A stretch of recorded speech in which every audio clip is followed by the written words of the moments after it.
다니엘서 세 번째 설교, 오늘 마지막 주일 설교인데 오늘은 다니엘 9장 말씀을 묵상하겠습니다. 다니엘 9장 중에 오늘 본문 23절을 좀 주목하겠습니다.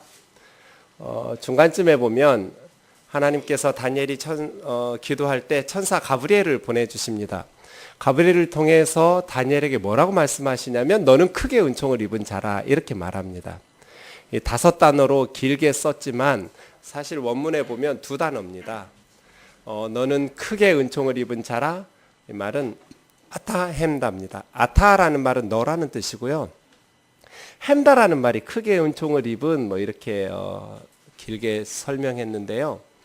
저 단어 제가 한글로 이렇게 성경을 봤더니 6가지 정도로 번역한 단어입니다. 햄다라는 말은 보배, 보석 이렇게 번역했습니다.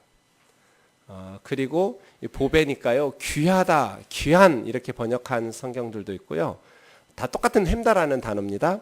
아낀다, 기뻐한다, 사모하다, 열망하다, 또 아름답다, 이런 식으로 번역한 단어입니다. 같은 한 단어를 한글 성경에서는 다양하게 번역했어요. 하나님께서 가브리엘을 보내서 다니엘에게 아타햄다 그랬어요. 너 보석? 그래요. 이 햄다라는 말의 기본적인 의미는 탐나다, 가지고 싶다 이런 뜻입니다. 너무너무 값진, 귀한, 그래서 기쁘게 하는 아름다운 그런 단어인데요. 하나님께서 다니엘에게는 너는 보석이야 라고 말씀하셨다면 우리에게는 뭐라고 말씀하실까요? 아타, 너, 그 다음에 나올 단어가 뭘까요? 제가 또 찾아봤더니 성경에 쓰레기라는 단어가 한 번 나와요. 예레미야 아예가 3장 45절인데요. 쓰레기라는 단어는 세히라는 말이에요.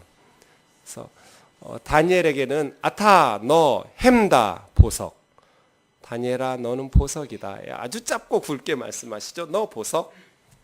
우리에게는 혹시 아타 세히, 너 쓰레기 이렇게 말씀하시지는 않을까 좀 두렵습니다. 하나님께서 나에게 뭐라고 말씀하실까? 다니엘이 도대체 어떤 사람이었길래 보석이라고 하나님께서 부르셨을까? 아타, 너, 햄다, 보석.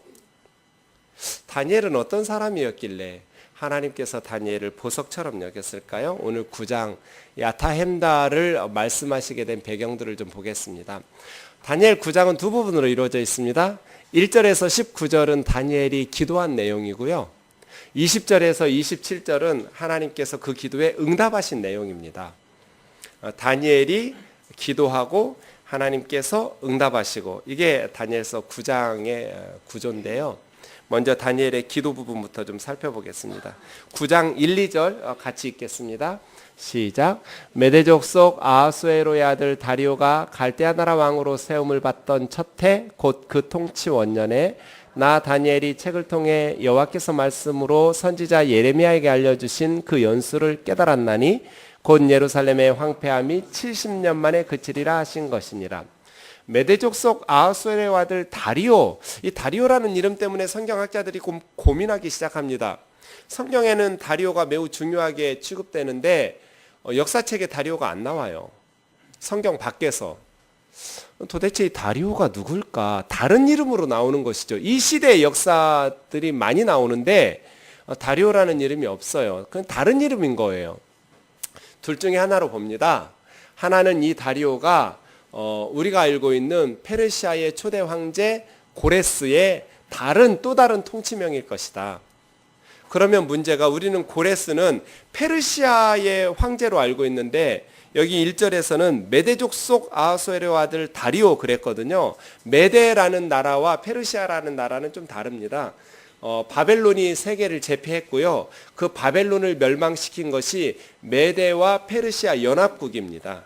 처음에는 두 나라였는데 나중에는 페르시아가 더 강해져서 메대까지 흡수 통일한 그런 제국입니다.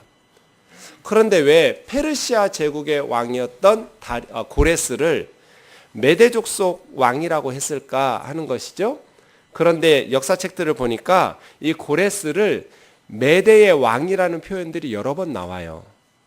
그래서 원래는 페르시아의 왕인데 나중에 이 페르시아가 메대까지 다 합병해 버리기 때문에 메대 왕이라고 부르는 것에 문제가 없습니다. 두 번째는 고레스는 신복 구바로라는 사람이 있었습니다. 매우 나이가 많았는데요. 다니엘서에도 이 다리오가 62세였다라고 6장 28절에 나오거든. 5장 31절에 나오거든요. 5장 31절에 62세의 다리오 나이였으면 저 구바로라는 사람이 나이가 많았고 70에 죽으니까 어쩌면 얼추 맞겠다는 생각이 했어서 둘 중 하나일 겁니다.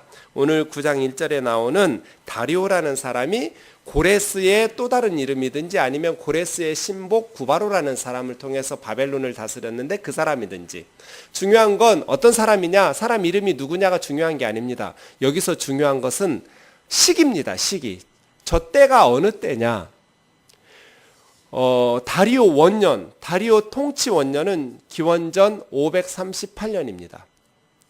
그러면 저 해가 왜 중요하냐면 그때 다니엘 선지자가 예레미야 선지자의 성경을 읽었어요.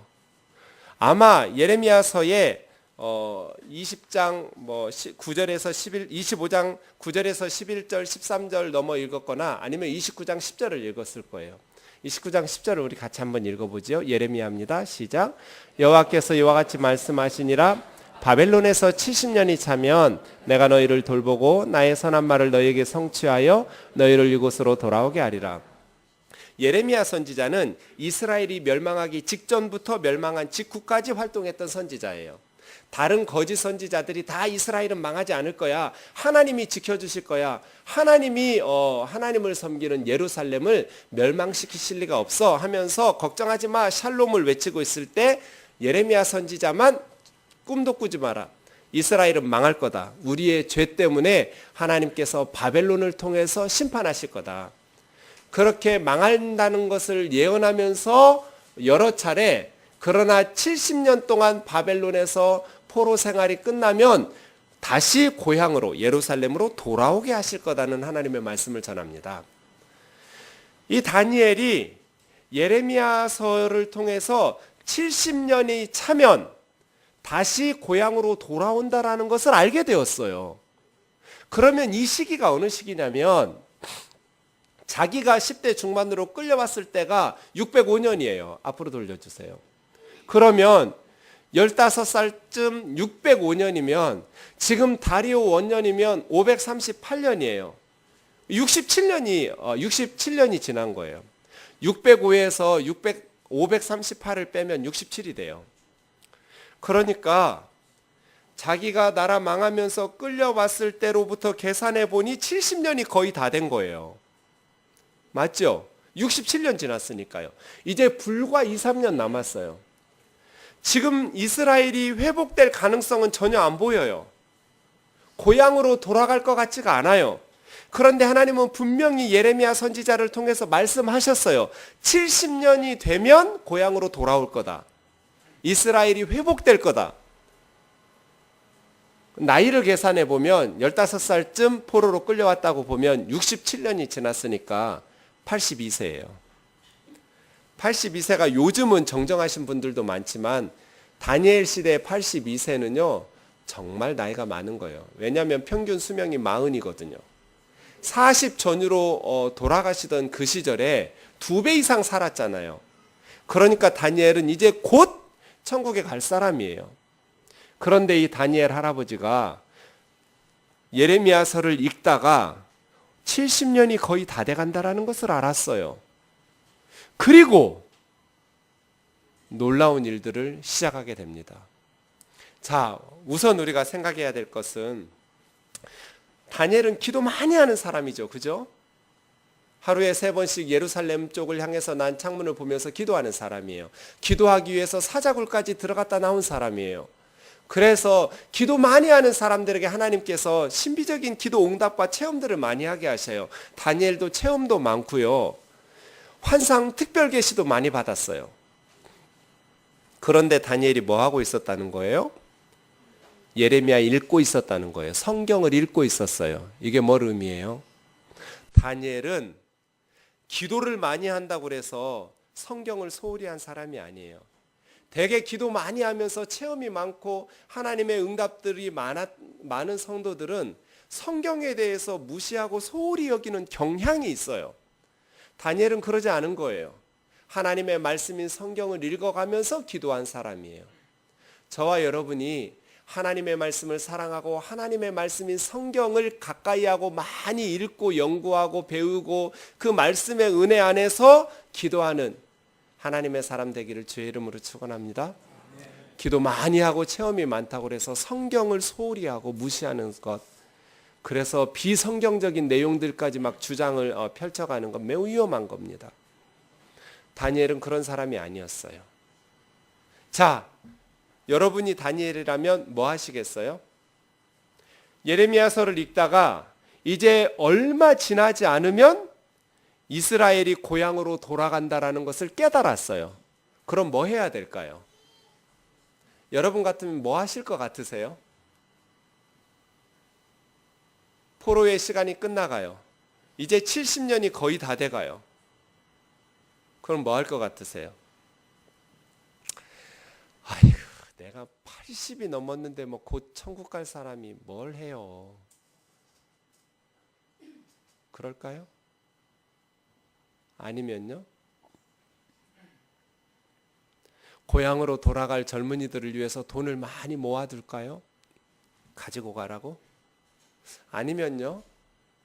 자기는 정치인이니까 바벨론 왕궁에 가서 고레스나 그 측근들에게 당신들은 모르겠지만 우리 조상 예레미야라는 선지자가 고향으로 돌아가겠다고 70년이 차면 하나님의 계시를 받아서 말씀하신 것이 있으니 좀 정치적으로 영향력을 행사해서 돌아갈 수 있도록 힘쓸까요? 그런데 다니엘은 그런 거 하지 않았어요. 후손들을 위해서 돈을 모으지도 않았고요.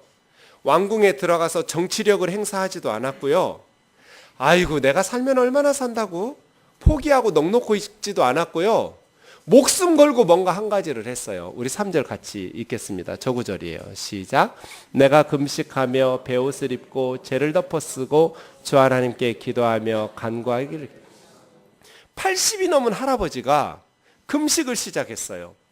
그리고 베옷을 입고 죄를 덮어 썼다라는 것은 슬픔과 탄식의 표시예요. 하나님 앞에 슬퍼하면서 70년 다 됐으니까 이제 기뻐할 것 같은데 기뻐하지 않았어요. 하나님 앞에서 슬피 탄식하면서 이 80이 넘은 할아버지가 하나님 앞에 기도하기를 결심했어요. 그래서 하나님께서 다니엘에게 아타햄다 그런 거예요. 너 진짜 보석이다. 상황은 전혀 해방될 것 같지가 않아요. 그런데 하나님의 말씀을 붙든 거예요. 그리고 70년 다 되니까 시간이 찼으니까 되겠지 그러지도 않았어요. 하나님의 약속은 시간이 차면 저절로 이루어지는 게 아니에요. 누군가를 통해서 기도하게 하시고 헌신하게 하셔서 그 사람 통해서 이루는 거예요. 하나님께서 약속하시고 말씀하신 것은 누군가의 기도와 헌신과 희생과 노력을 통해서 이루는 거예요. 다니엘이 그걸 시작하는 거예요. 사랑하는 형제 자매 여러분, 저와 여러분이 다니엘과 같이 그렇게 기도하는 사람 되기를 주의 이름으로 축원하고, 또 우리 뜨인들 모든 교우들이 하나님께서 보실 때 아타햄나 너는 보석이다, 정말 너는 값진 인생을 살고 있다라고 칭찬하실 수 있는 사람이 되기를 원합니다. 다니엘이 기도합니다. 70년이 가까웠다라는 것을 보고 금식하면서 베옷을 입고, 상복이거든요. 누구 돌아가시거나 나라가 망할 때 입어요. 그렇게 하나님 앞에 슬피 탄식하면서 죄를 덮어 쓰고 하나님 앞에 기도를 하기 시작합니다. 그 기도의 내용이 4절부터 19절입니다. 세 부분으로 이루어져 있는데요. 첫 번째 4절에서 10절에 보면 회개부터 시작합니다. 5절, 6절 보십시오. 우리는 이미 범죄하여 패역하며, 패역했다라는 것은 삐뚤어지고 왜곡되고 뒤틀렸다라는 거예요. 행악하며 반역하여 주의 법도와 규례를 떠나싸우며 우리가 또 주의 종 선지자들이 주의 이름으로 우리 왕들과 고관과 조상들과 온 국민에게 말씀하신 것을 듣지 않았습니다. 다니엘이 기도를 시작하는데 뭐부터 기도하냐면 회개부터 시작해요. 저 같으면 하나님 예레미야를 통해서 약속하신 것을 이루어 주시옵소서 그렇게 할 것 같아요. 하나님 말씀하지 않았습니까? 70년 다 돼갑니다. 이루어 주십시오. 그렇게 기도할 것 같은데 그렇게 요구하기 시작하는 것이 아니라 회개부터 하는 거예요. 사랑하는 형제 자매 여러분, 하나님 앞에 회복이 이루어지려면 이렇게 회개부터 시작해야 돼요. 지금 우리나라는 총체적 위기예요. 300명 아이들이 우리 눈앞에서 물속에서 죽어버렸어요. 그러면 하나님 앞에서 총체적 무능과 교만과 그동안 살아왔던 우리의 죄악을 다 토해내면서 회개해야 돼요. 다니엘처럼. 하나님, 우리의 죄 때문에 눈에 넣어도 아프지 않을 우리 아이들이 수백 명이 죽었습니다.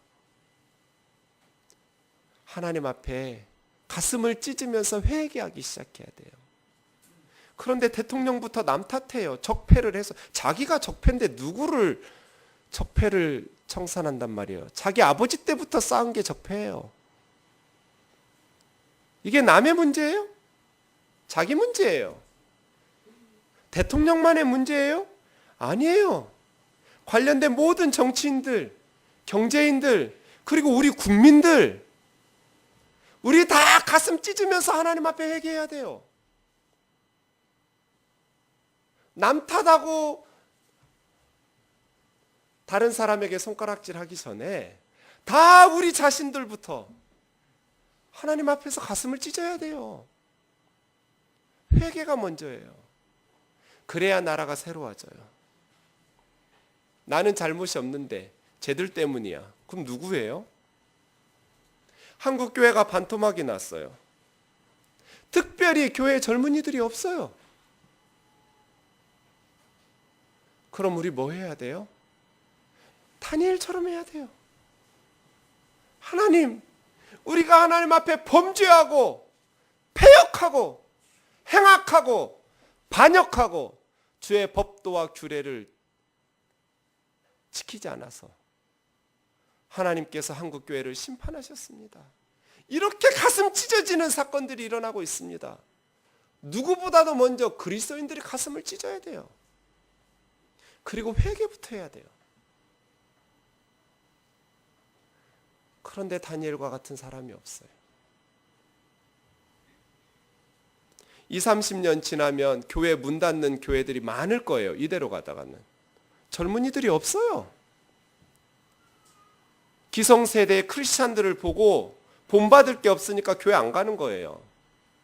뭐 배울 게 있어야 교회를 가죠. 자기 어머니 아버지 신앙생활 하는 거 보고 가짜라고 결론 내린 거예요. 아이들이. 가슴을 찢어야 돼요. 하나님 앞에 무엇을 달라고 요청하기 전에 가끔 어떤 분들 기도하는 거 보면 하나님 꼭 빚쟁이 같아요. 하나님 왜 안 주냐고 약속해 놓고 내가 그렇게 봉사하고 헌신하고 열심히 교회를 섬겼는데 왜 하나님 내 기도를 안 들어주느냐고 협박도 해요. 교회를 옮기겠다는 둥 떠나겠다는 둥 뭐 기도를 안 하겠다는 둥. 회개가 먼저예요. 회개가. 하나님 앞에서 우리 자신이 바르게 살지 못한 것부터 회개해야 돼요. 그 다음 10절부터 11절에 보시면 하나님의 심판에 대해서 이야기합니다.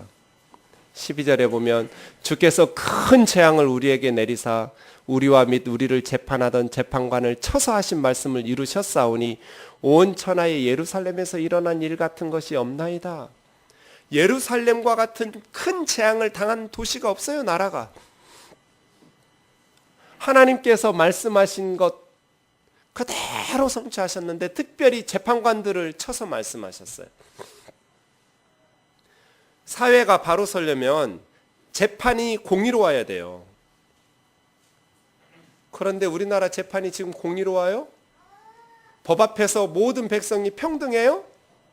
아무도 그렇게 믿지 않아요. 유전 무죄, 무전 유죄예요. 돈이면 아무리 어마어마한 천문학적인 돈을 횡령하고 사기친 사람도 빠져나오고요. 그냥 불과 얼마 안 되는 돈을 훔치고 한 사람들도요, 몇 년씩 감옥에 살더라고요. 재판관들이 문제예요.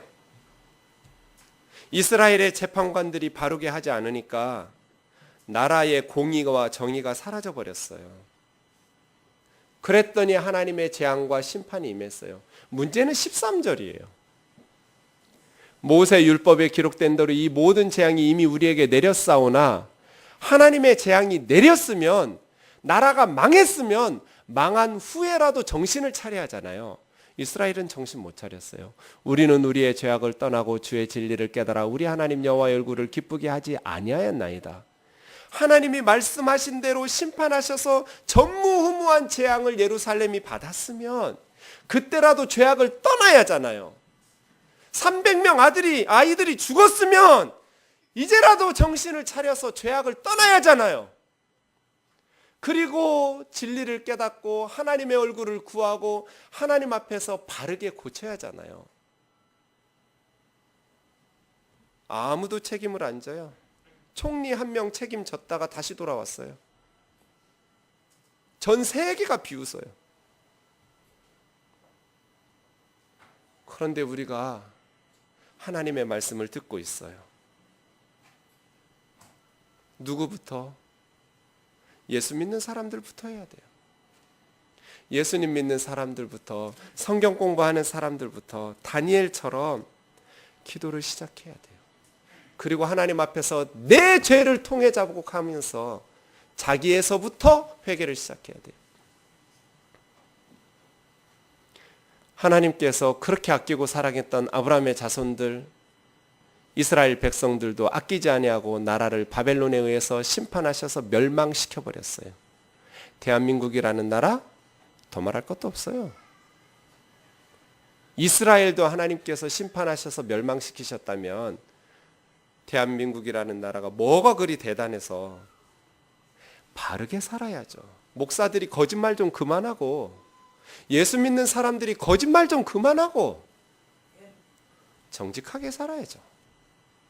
말씀대로 하나님의 말씀, 하나님의 백성답게 사회에서 그래야 빛과 소금이 될 거 아니에요.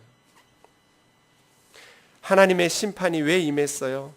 하나님의 말씀대로 이스라엘이 순종하지 않았기 때문이죠. 그러면 마지막이요, 15절에서 19절은 하나님의 긍휼에 호소합니다. 그 중에 18절을 보겠습니다. 나의 하나님이여 귀를 기울여 들으시며 눈을 떠서 우리의 황폐한 상황과 주의 이름으로 일컫는 저 성 예루살렘을 좀 보십시오. 같이요.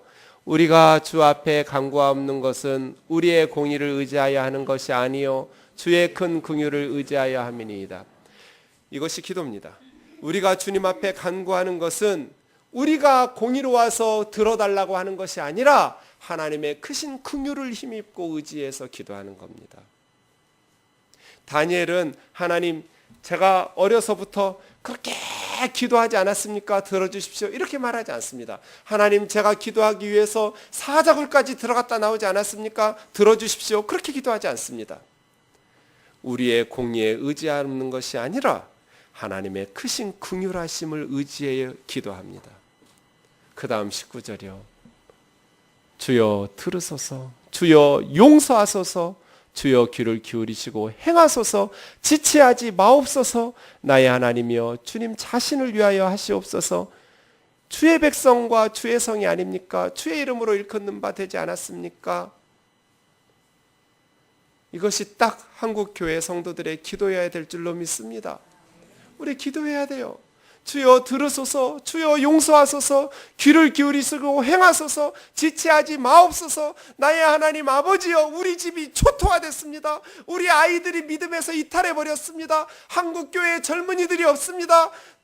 우리 사회가 총체적인 위기입니다. 북쪽은 말할 것도 없고 남쪽의 교회들이 부패하고 썩기 시작하니까 사회가 엉망이 되어버렸습니다. 하나님 앞에 기도해야 돼요. 들으소서, 용서하소서, 듣고 행하소서, 지체하지 마옵소서. 하나님 앞에 지금 우리는 기도할 때예요. 다니엘처럼 금식하고 배옷 입고 죄를 뒤집어 쓰면서 하나님 앞에 살려달라고 몸부림쳐야 돼요. 이 기도 말이에요. 정말 눈물겨운 기도예요. 상상해 보세요. 80이 넘은 할아버지가 살면 얼마나 살겠다고 식음을 전폐하고 베옷을 입고 죄를 뒤집어 쓰면서 하나님 앞에서 쏟아내고 있어요. 다 토해내고 있어요. 그런데 자기 개인과 가정의 기도가 하나도 없어요. 다 나라를 위한 기도예요. 70년이 다 돼가는데 하나님의 약속이 성취될 가능성이 안 보여요. 그런데 한 할아버지가 금식하면서 죄를 뒤집어 쓰고 목숨 걸고 기도하기 시작하는 거예요. 그래서 다니엘이 아타 햄다예요. 너 보석이다. 보물 같은 존재예요.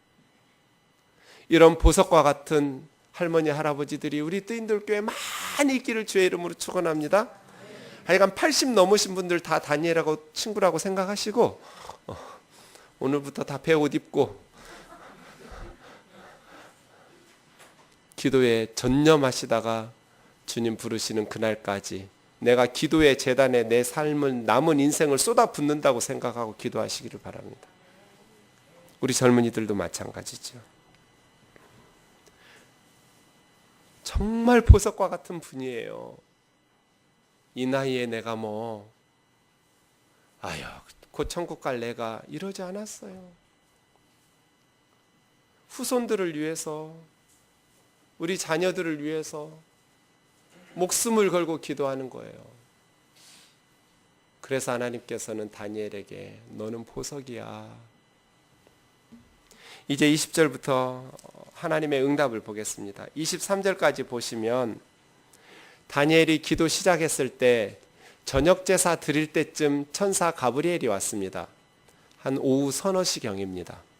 오후 서너 시쯤 됐는데 가브리엘이 와서 하는 말이 네가 기도 시작할 쯤에 명령이 내렸다는 거예요. 하나님께서 나에게 명령하셔서 가브리엘아, 저 기도하고 있는 다니엘에게 가서 다니엘이 구하고 있는 것을 깨우쳐줘라. 지금 저 할아버지가 지금 자기 나라 안 될까 봐 끙끙 매면서 지금 기도하기로 결심을 하고 식음을 전폐하고 죄를 뒤집어 쓰면서 기도하고 있다. 가서 안심시켜라. 가서 환상을 깨닫게 해줘라. 지혜와 총명을 줘서 이스라엘의 미래를 보여줘라요. 기도를 시작할 즈음에 명령이 내려서 내가 너한테 왔다. 너는 보석이다. 아타햄다. 그런 거예요. 그러면서 하나님께서 주신 하나님의 응답이 뭐냐면 70일이에요. 그 다음 24절에서부터 27절은 70일에는 정확하게 일해가 1년씩으로 하면 490년이고요. 490일이라고 하기도 하고요. 70일에를 셋으로 나눴어요.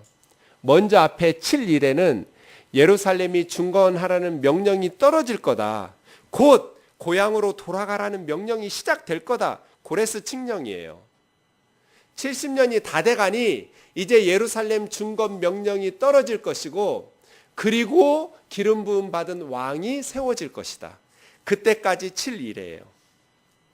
그 후에 62일에가 이어질 건데 곤란한 중 성도들이 예루살렘에 돌아와서 박해와 여러 가지 역경과 시련을 만나는 곤란한 세월을 보내면서 성읍을 중건할 거다. 성벽도 쌓고 광장도 만들고 건축을 해나갈 것이다. 62일에 동안에. 그리고 마지막 한 일회 동안에는 대적자 적 그리스도가 나타나고 사탄의 역사가 시작되어서 하나님의 백성들을 괴롭힐 거다. 그리고 기름 부음 받은 자를 죽일 거다. 기름 부음 받은 자라고 하면 예수님이고요. 메시아를 죽일 거다. 기름 부음 받은 곳이라고 번역할 수도 있는데 그러면 예루살렘 성전이에요. 성전 회파할 거다. 뭐 어떻게 해석해도 좋습니다. 그렇게 박해가 이루어질 것이지만 메시아를 죽이고 성전을 회파하는 그 악의 세력은 홍수에 휩쓸려서 하나님께서 제거시켜버리듯이 반드시 심판할 거다. 그러니 박해 가운데에서도 믿음으로 지켜야 된다라고 말씀하시는 것입니다. 자, 오늘 다니엘 9장을 좀 정리해 보십시오. 다니엘이 예레미야 성경을 읽다가 70년이 거의 다 돼간다라는 것을 깨닫고 하나님 앞에서 그 말씀이 성취되도록 자기 자신을 바쳐버립니다. 기도의 제단에.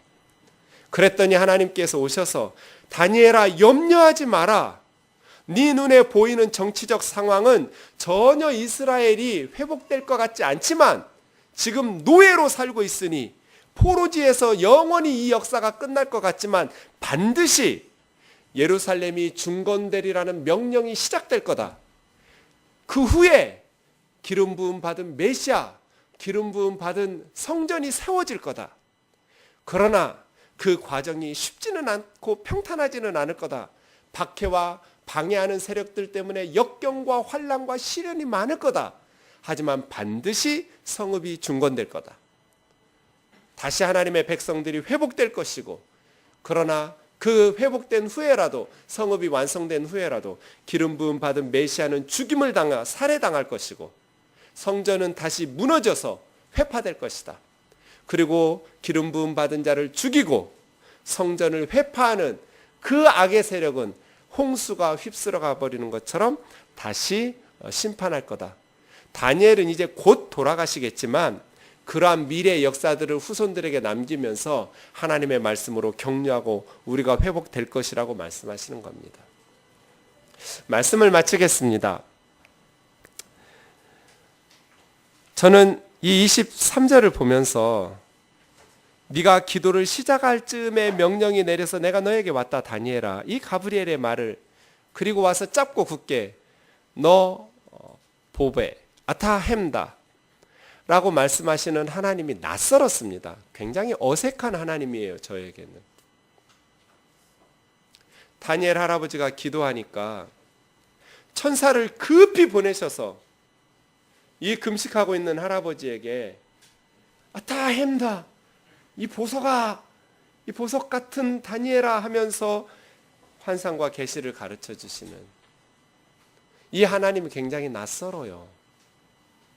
왜냐하면 저는 하나님을 생각하면 두렵고 무서우신 분이니까요. 친근하고 다정다감하신 분이 아니라 너무나 크고 위대하신 분이지만 저에게는 무섭고 두려우신 분이기 때문에. 그런데 그런 생각을 해봤습니다. 내가 왜 하나님 아버지를 다니엘에게 이렇게 찾아오셔서 보석이라고 칭찬해 주시고 위로해 주시고 격려해 주시는 하나님으로 알지 못하고 이렇게 무섭고 두려운 분으로만 알고 있을까? 그 우리 아버지 잘못이다. 돌아가신 우리 아버지 때문이야. 아버지는 저한테 사랑하신다는 말씀을 한 번도 한 적이 없어요. 저는 아버지가 너무 무서운 분이었어요. 딸 넷의 아들 하나인데도 이 아들한테 사랑한다라는 말씀을 하지 않으실 수가 있냔 말이에요. 아버지가 저를 사랑한다는 생각을 30 가까이 돼서야 하게 됐어요. 어느 날 교회에서 청년부 모임을 하는데 우리 교회 집사님이 그러더라고요. 그 부자관계도 저희 부자관계하고 비슷한데 아버지한테 한 번도 이렇게 사랑한다 뭐한다 듣지도 않았고 해보지도 않았대요. 근데 설날이 되어서 아버지가 자기 집에 오셔서 둘째 날 미친 짓을 했다는 거예요. 자기가 무슨 짓을 했냐면 그냥 미친 척하고 아버지를 껴안아 봤대요. 처음으로. 장가간 아들이 장가간 그 다음 첫 해에 자기 집에 온 아버지를 껴안아서 아버지 사랑합니다 그랬대요. 그랬더니 아버지가 너무 좋아하시면서 나도 우리 아들 사랑한다고 말했다는 거예요. 그 말을 교회에서 주일에 들으면서 제가 정말 부러웠어요. 저는 한 번도 그래 본 적이 없으니까. 근데 그렇게 고백할 기회가 저에게 몇 년 후에 찾아왔어요. 저희 아버지가 간암이었는데 간성 혼수가 와요. 간에 가스가 차면 혼수 상태가 돼요. 시골에서 어머니가 전화를 오면 제가 새벽이든 오후든 낮이든 봉고차를 몰고 시골에 내려가서 아버지를 모시고 서울의 병원 응급실로 가요. 간성 혼수가 차면 이렇게 엉덩이 항문에다가 이렇게 관장을 해요. 액체를 집어넣어서 가스를 이렇게 희석시켜서 내는데 한 번에 다 안 돼서 여러 번 반복하셔야 돼요. 그러니까 의식은 잃었는데 막 이렇게 주사를 놓고 하니까 너무나 불쾌하시잖아요. 그러니까 주사기를 다 뽑아버리고 이러는 거예요. 그러니까 팔다리를 묶었어요, 침대에. 그래도 몸부림을 쳐요, 응급실에서. 제대로 주사를 놓을 수도 없고 관장을 할 수도 없고. 그런데 우연히 제가 아버지 귀에다가 대고 아버지 지금 간에 가스가 차서 이거 하셔야 아버지 의식이 돌아와요 하고 제가 말했더니 가만히 듣고 있는 거예요. 그 전에 어머니도 말씀하셨고 딸들도 말했는데 똑같았거든요. 그 뒤로 병원의 밤 야간 간성 혼수 병간호는 제가 담당이에요. 왜냐하면 아내 말도 못 알아듣고 딸들 말도 못 알아들어요. 어머니 말씀도 못 알아들어요. 근데 아들 말만 알아들어요. 저희 아버지가. 의식을 잃었는데 가만히 계셔요. 그래가지고 밤새 아버지하고 아들하고 저하고 둘이 있는 거예요. 응급실에서. 그 관장을 바로바로 못해요. 한 번 하고 뭐 1시간쯤 지나고 또 하고 시간을 주고. 그러면 점점 의식이 돌아오세요. 한 번 할 때마다. 어느 날 그 간이 침대에 누워 계시고 제가 의자에 앉아 있는데 아버지가 이렇게 세로로 누워서 저를 보시더니 의식이 안 돌아왔을 때, 반쯤 돌아왔을 때예요. 힘없이 말씀하시는 거예요. 준경아, 너 아빠 때문에 힘들어서 어떡하냐. 그래서 제가 하나도 안 힘들다고, 내가 뭐가 힘드냐고, 아픈 아버지가 힘들지 나는 괜찮다고 그런 말씀 하시지 말라고. 근데 갑자기 생각이 났어요. 그 친구 몇 년 전에 들었던 설날 아버지 껴안고 사랑합니다 했다던 그 친구의 말이 병원에서 생각이 났어요. 그래서 제가 진짜 너무 입이 떨어지지 않는데 미친 듯이 눈 질끔 감고 처음으로 아버지 사랑합니다 그랬어요. 그랬더니 아버지가 너무 좋아하시면서 나도 우리 아들 사랑한다 그러는 거예요. 그래서 너무 신기해가지고 제가 계속 내 아버지 진짜 많이 사랑한다고, 나도 너 정말 사랑한다고, 엄마 잘 부탁한다고, 걱정하지 말라고, 내가 어머니 잘 모실 테니까 먼저 천국에 잘 가 계시라고, 걱정하지 말라고. 그렇게 막 대화를 많이 나눴어요. 근데 관장을 더하고 의식이 깨끗하게 돌아오면 절대로 둘이 그런 말 안 해요. 아들도 아버지한테 사랑한다라는 말을 못하고 아버지도 아들에게 사랑한다라는 말을 못해요. 그러다가 돌아가셨어요. 너무 지금 후회스러워요. 좀 정신 말짱할 때도 좀 나도 좀 해볼 걸. 왜 우리 부자는 그 관장을 여러 번 했는데요. 간성 혼수가 여러 차례 오셨어요. 근데 그 뒤로는 간성 혼수에 빠질 때마다 병원 응급실에서 항상 부자지간에 그런, 아버지가 정신이 반쯤 돌아왔을 때, 완전히 돌아오면 못해요. 그렇게 사랑한다고 고백했어요. 하나님을 꼭 그렇게 믿었어요. 하나님께서 천사 보내가지고 다니엘에게 하듯이 너 복, 보석, 다 햄다, 이런 다정다감한 하나님을 상상해 본 적이 없어요. 그런데 누구보다도 나에게, 저는 객관적으로는 보석이 아니고 햄다 쪽보다는 세히 쓰레기 쪽에 가까운데, 누구보다도 저에게 너 보석이라고 해줄 분은 우리 아버지 어머니 아니겠어요? 왜요? 제가 보석 같은 삶을 살기 때문이 아니라 저를 사랑하시기 때문에. 그렇죠. 여러분에게 누가 다 햄다 해주실 것 같으세요? 마음속으로 생각해 보세요. 나에게는 누가 내가 보석이어서가 아니라 나는 별 볼 일 없는 사람이지만 그래도 나에게 보석, 너는 보석이야 라고 말해주는 사람이 이 세상에 누가 있을까? 부모님 아닐까요? 혹시 남편?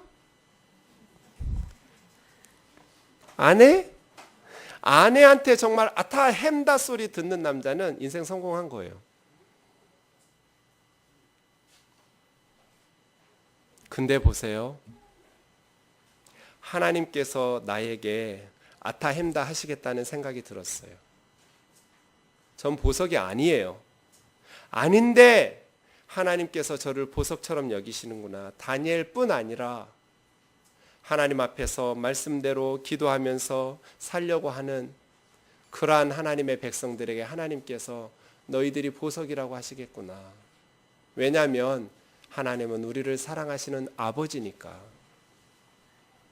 세상에서 우리를 가장 사랑하시는 분이 하나님이시니까 우리를 사랑하시는 그 하나님께서 우리에게 너 보석이야 라고 말씀하시겠구나. 그 하나님의 사랑을 힘입어서 옆에 있는 사람을 보석처럼 여기면서 사시는 저와 여러분 되기를 주의 이름으로 축원합니다. 남편을 보석처럼 여기세요. 왕비 되고 싶으면 남편을 왕처럼 대우하면 돼요. 왕처럼 대우하면 가끔 무수리 취급하는 못된 남편도 있긴 한데 그런 세희들이 있긴 해요. 근데 제가 이렇게 말했으니까 다들 보석 되겠죠. 우리는 보석이 아니에요. 보석이 아닌데 하나님께서 우리를 보석이라고 하세요. 너희는 너무 값지고 보석과 같이 귀하구나.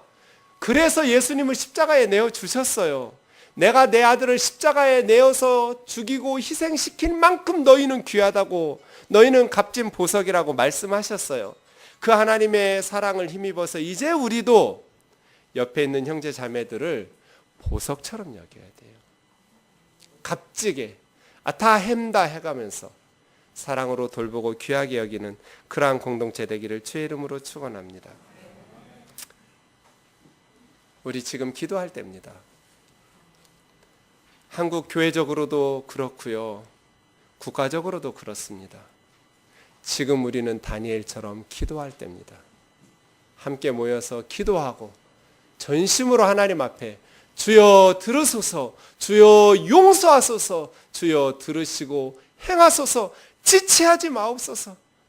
이 황폐한 상황을 보시고 우리 후손들을 위해서 하나님의 은혜를 베푸시옵소서. 우리는 하나님 은혜를 체험한 세대잖아요. 우리 아이들은 체험을 못하고 있어요. 하나님의 은혜를 우리 후손들이 체험할 수 있도록 한국교회에 하나님의 놀라우신 긍휼을 베풀어 주시도록 기도해야겠습니다. 우리 뜨인돌